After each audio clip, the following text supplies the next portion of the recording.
today is an extra special one because I'm here with Jentzen Ramirez. Hello.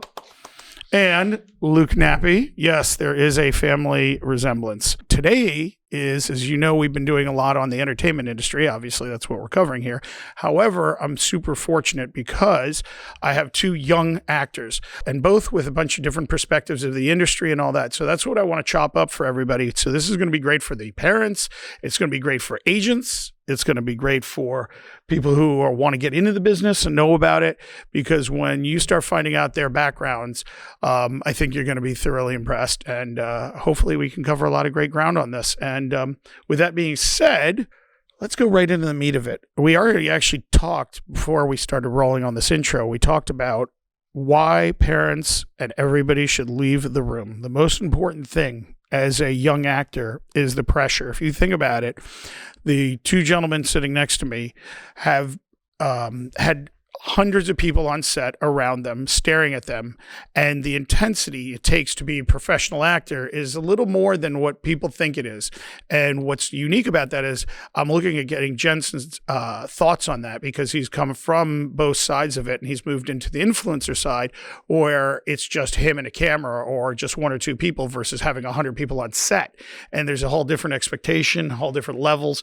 So I think as we start getting deeper in this podcast, you're going to find a lot of different things that are applicable to very seasoned actors and people who want to get into it. So with that said, I'm super honored to be sitting here, and thank you both, honestly, and my son as well. You know, actually, speaking of that, I never force him to do anything. He knows this, even just the other day, that he or his sister, even though I'm a parent, I'm his parent, I've learned as a actor myself that if you push somebody, they lose the creativity. They'll shut down. They won't want to do it. Why don't you tell me about like your journey? You don't have to get personal, or feel whatever you want to share. Okay, so I'm going to give you guys a little bit of a backstory first. When I first moved out to LA, I was about 6. I moved from Austin, Texas with my sister, and it was because my sister really wanted to become an actress. And so I moved with my sister and my mom, and my dad had to stay back in Texas, which I actually think is kind of a common thing, because I've heard this story of like where the parents will separate for the kids so they can fulfill their dream of like moving out to LA and becoming an actor. And so like the parent can like stay and provide for the family where his job is, right? So I moved out to LA, and my sister really wanted to become an actress, and I saw how much fun she was having, and I started taking acting classes and auditioning for some commercials, and I started booking a few things and moving into where the parents are in the room when you're like doing self-tapes or watching you on set. It was hard for me, especially because I felt like I was being judged, and they would give me so many notes, and I felt like I couldn't do anything right. And we talked about this a little bit before we started rolling. Like, after you leave, like, when you do your self-tape, like, your parents in the car, and sometimes they're going to give you a lecture of, like, all the things you could do better, right?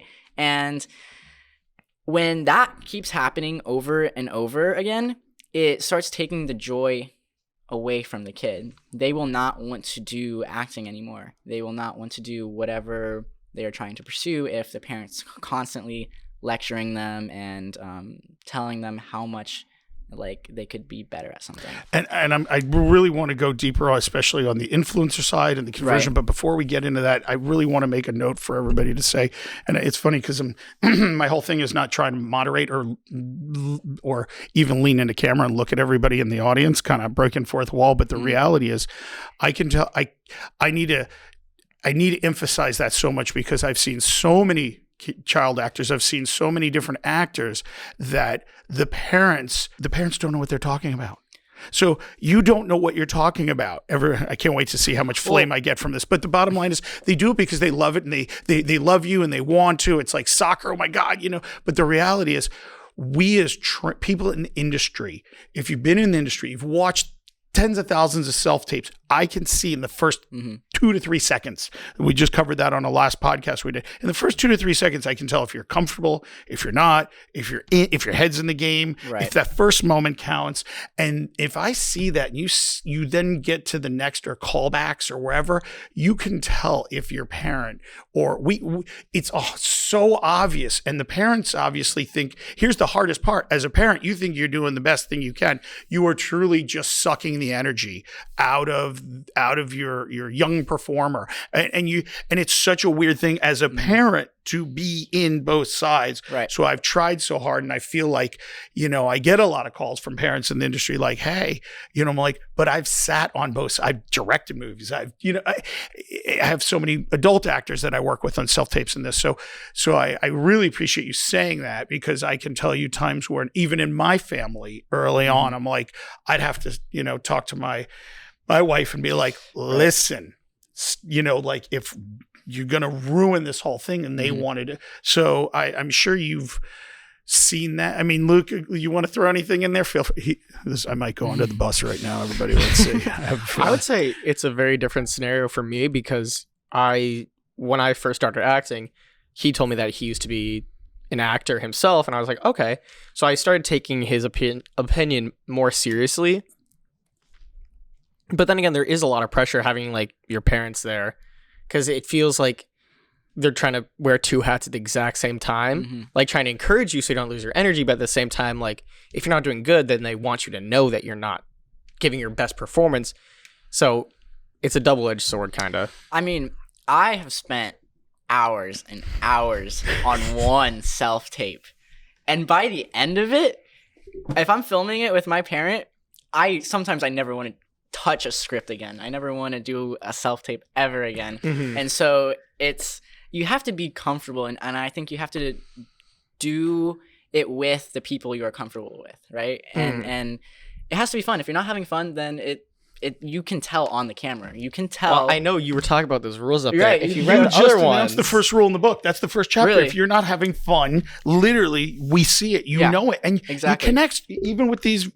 Anyway, I'm going to let you keep talking. Yes, you're right. But it's crazy, because like you were saying, sometimes the parents don't even know what they're talking about, because most of the time, not all the time, the parents just drop their kid off at the acting class all the time, and they're not watching the acting classes. They're off somewhere else, at a coffee shop sometimes, right? And so the kids are the ones studying the acting classes, and then when you go and film your self-tape with your parent, they don't know what they're talking about because they weren't there. That's exactly like right. getting pulled in two different directions, and like, well, I went to this acting class, but then it's my parent. They probably know what they're talking about, but at the same time, it's like they're not doing it in a helpful way. It's not constructive. Right. And so like sometimes I would go take like a private acting class for a specific audition, and then I would go film it with my parent, and then my acting coach told me one thing and my parent told me one thing, and then like now I'm stuck in the middle and I don't know what to do. And so I'm being pulled in two different directions, and like you don't know what to do. So then I feel like I have to kind of like ride the line and do both. And then that never, I feel like, turns out well. You kind of have to pick and choose. Adding to that, I've actually seen, and hopefully get my daughter to explain a story about an agent she had where she actually did a tape and then then the agent said, no, they want to see happy kids and stuff like this. And she's like, no, and did it again and said, which one do I submit? And I'll let her explain it. Okay. Hopefully we'll link it to this one, and then you'll get a kick out of it, because it doesn't just happen with parents. It happens with like people who, I'm just going to say casting people who put you on tape.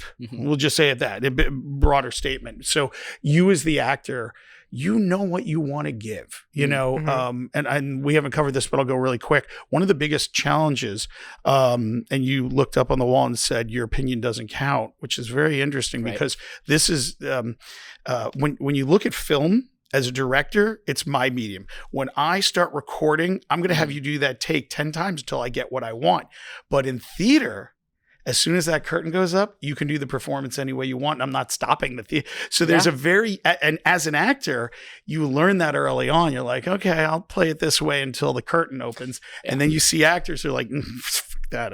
I think I can say that it's an adult podcast. I'm going to do this. I'm going to do the scene I want. So it's very interesting, the differences in theater and film from that perspective of how you're managing who's behind the camera, who's in the thing, and as an actor, you get to know yourself, and I think you know when you nail it, right? I mean, I think is that you guys when you're doing this? Yeah, absolutely. And then when you're not nailing it. Yes. We've all been there. We've all had those days. We do. I think it was interesting what you said about being pulled in two different directions, because Todd brought this up last podcast, and I think it applies especially to younger actors. Right. Especially in the scenario of, like, if your parents in the room and you're filming with somebody else and you get two different opinions, is that when you try and play the middle of the road, that's where you get run over, because you're not making one choice or another. And the choices that you make in acting are what makes you stand out and could book the role. Right. So if you're nervous and you're like, oh, I want to make both people happy, you're not going to make a good choice. You're going to play it bland, and it's just going to turn out flat. And that's another one of the rules, make us remember you anyway. I got to get this book out soon. But what you just said, and we're falling on you, it's when you think about it, what do we watch on TV? Do we watch the boring people? Do we watch the people that play it down the middle? Is that what sells? No. You have to go all the way. You have to fully commit. And so I specifically remember this one time too, when I had an acting coach, and I don't know if I necessarily agree with the way how she got me to get the scene done, but I got the scene done. Like I had to cry, and for me, I've never been like able to really cry on camera that easily. But like I had a dog, right? And she made me sit down and just like imagine my dog dying and like getting run over, and it was really sad. More method to come down. No method. But like, I mean, I ended up getting the scene done, so I guess it works. So as the ends, justify the means. We'll put some links to. Yeah, I didn't really see her again, so. You like that? It's an emotional a little scarred. It's a whole bankroll of emotions there.